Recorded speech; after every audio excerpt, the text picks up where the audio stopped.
Spoštovani gospod župnik Janez, draga sobrata Miro in Jože, dragi verniki, romarji in domači verniki tukaj na Dobrovi.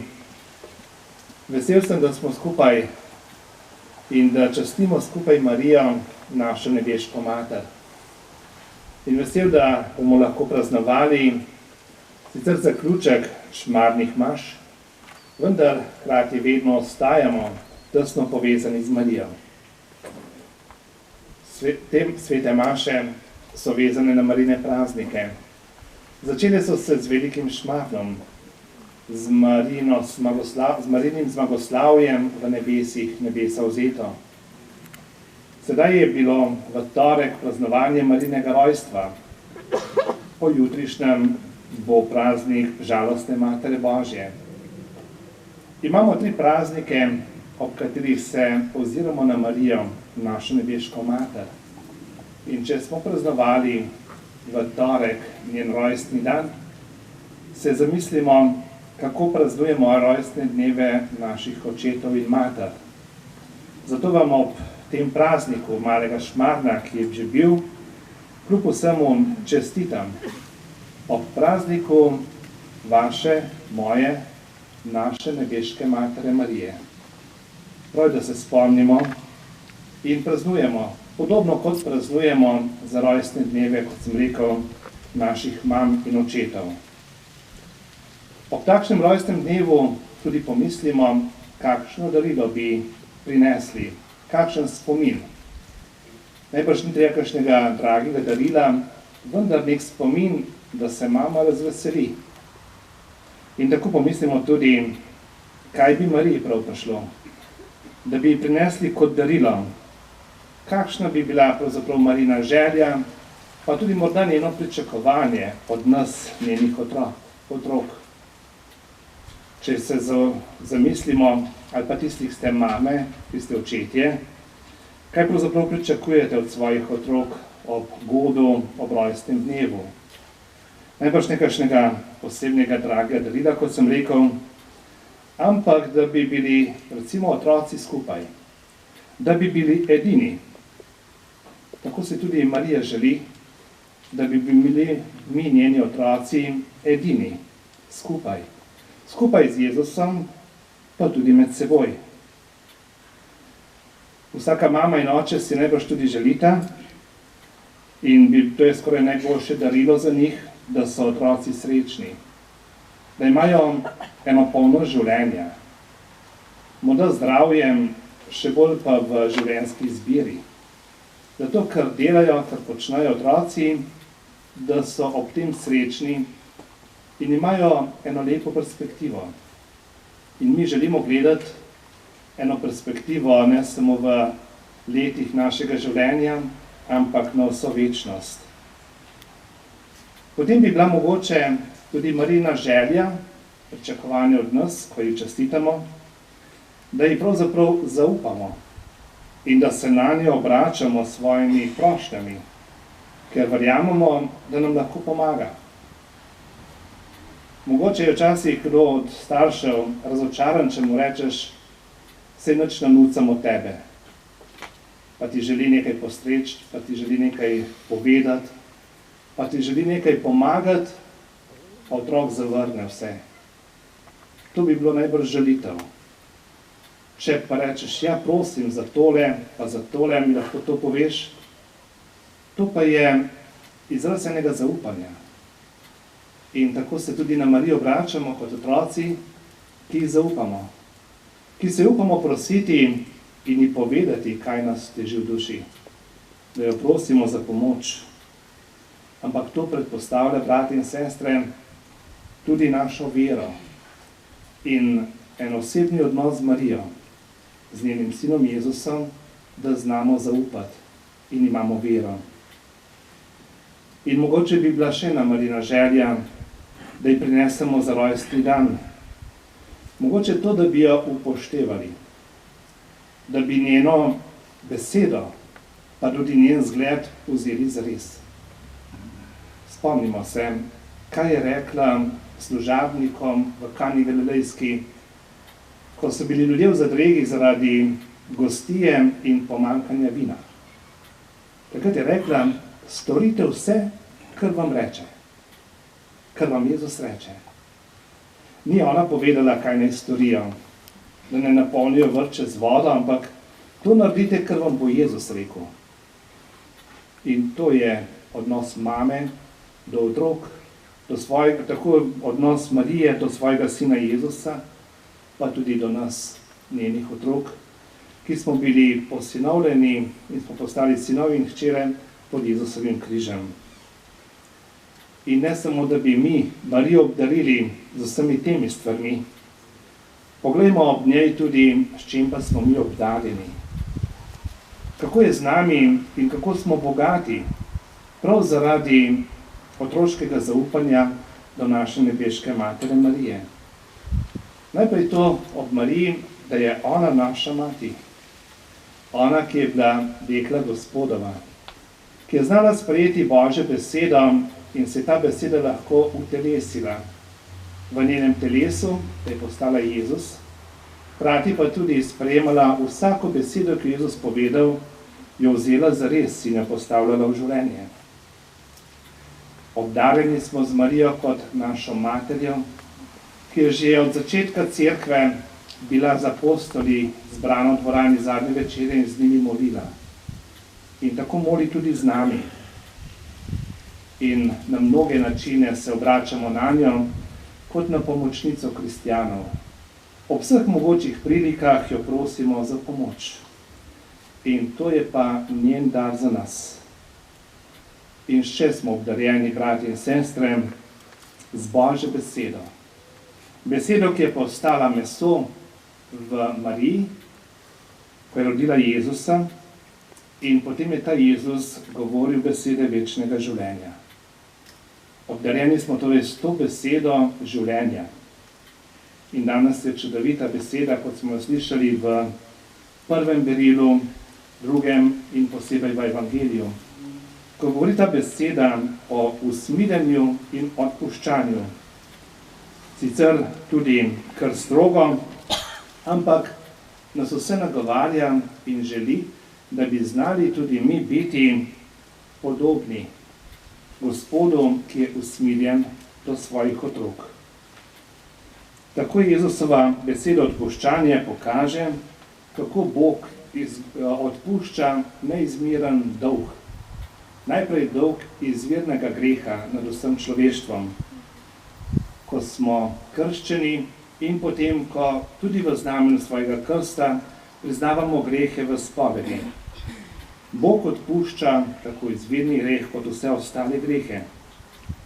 In prav ta beseda Jezusa o odpuščanju, brati in sestre, je neizmerno aktualna v današnjem času.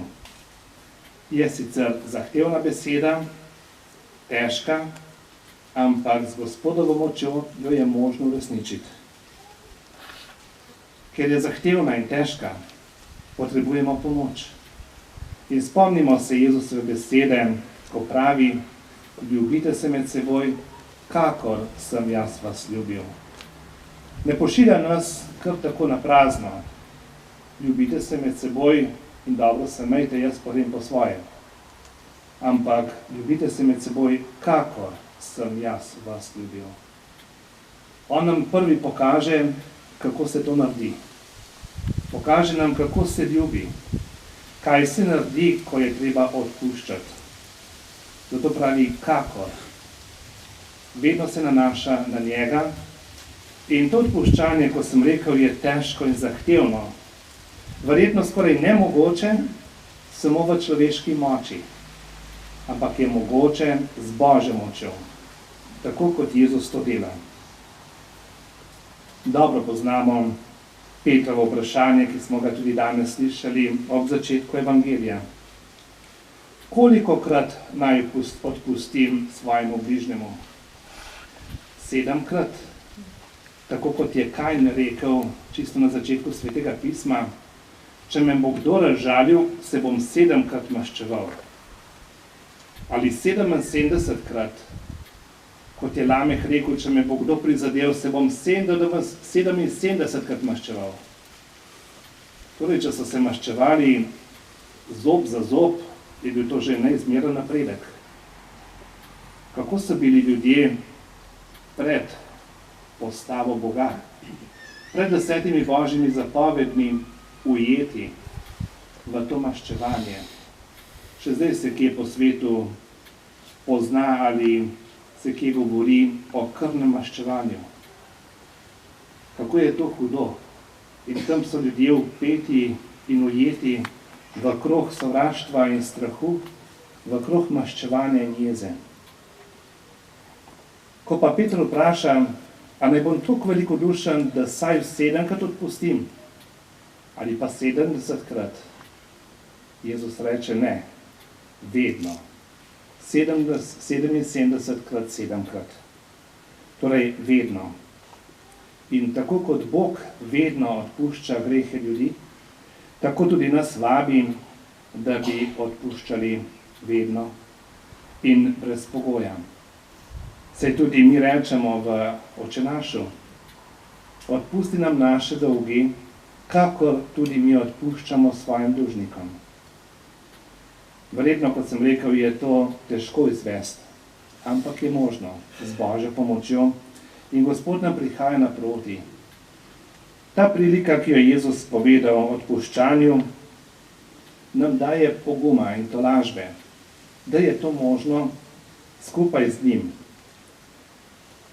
Če bi se vživeli v pomen te prilike, bi lahko videli, kako neizmeren dolg je Gospodar odpustil prvemu služabniku. Ta služabnik je bil zadolžen za 10.000 talentov. To bi pomenilo, če bi preračunali v današnje razmerje, 160.000 letnih plač enega normalnega delavca. To je takšen dolg, da nobeden ne more tega plačati. Zato pravi prilika, je Gospodar rekel, da bo prodal njega, njegove domače, vse njegovo premoženje, vse bo izgubil zaradi tega dolga. Izgubil bi življenje. Ko pa ta človek prosi, bodi usmiljen z mano, je Gospodar ta dolg odpustil. Ta Gospodar je neizmerno bogat. Nebeški Oče je neizmerno bogat. Lahko vedno in vse odpušča. In na to se je zanašal ta služabnik. Ko pa je šel ta služabnik naprej, pa se je spomnil, da mu nekdo drugi dolguje 100 denarjev, to je pa dobre 3 mesečne plače, spet preračunal današnji čas, pa ni bil več usmiljen, pravi, pa ga je obsodil, dosegel, da so ga vrgli v ječo in zahteval ta dolg, naj mu vrne. Sam, ki je doživel tako neizmerno odpuščanje, ni mogel odpustiti ene malenkosti v primerjavi s svojim dolgom.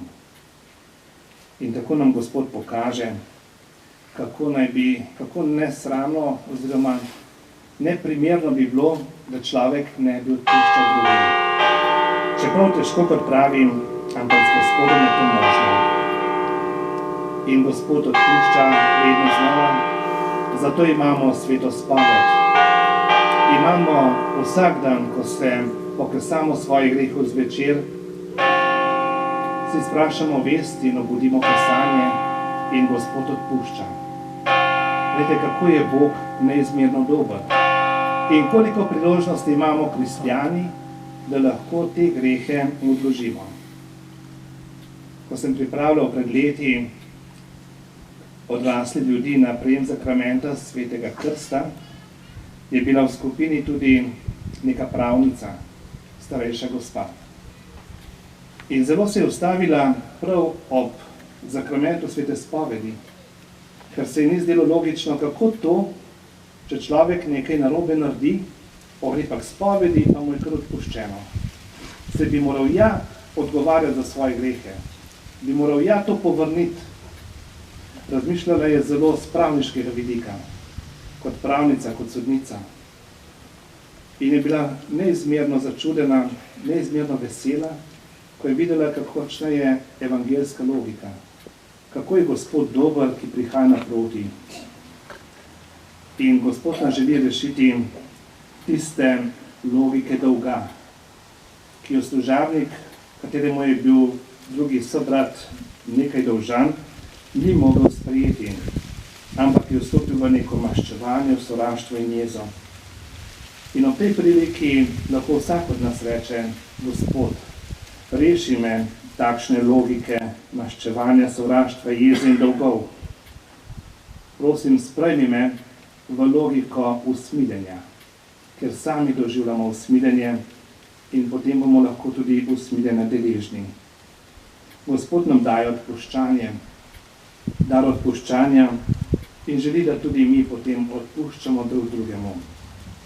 In hkrati nas vabi, da bi molili in se vedno znova obračali na Gospoda, ki prihaja z vso to veliko ljubeznijo. In kot to praznovanje zaključka šmarnih maš, se lahko tudi nebeškemu Očetu zahvalimo za Marijo še enkrat, da nam je rodila Jezusa, ki je poplačal na križu vse naše dolgove.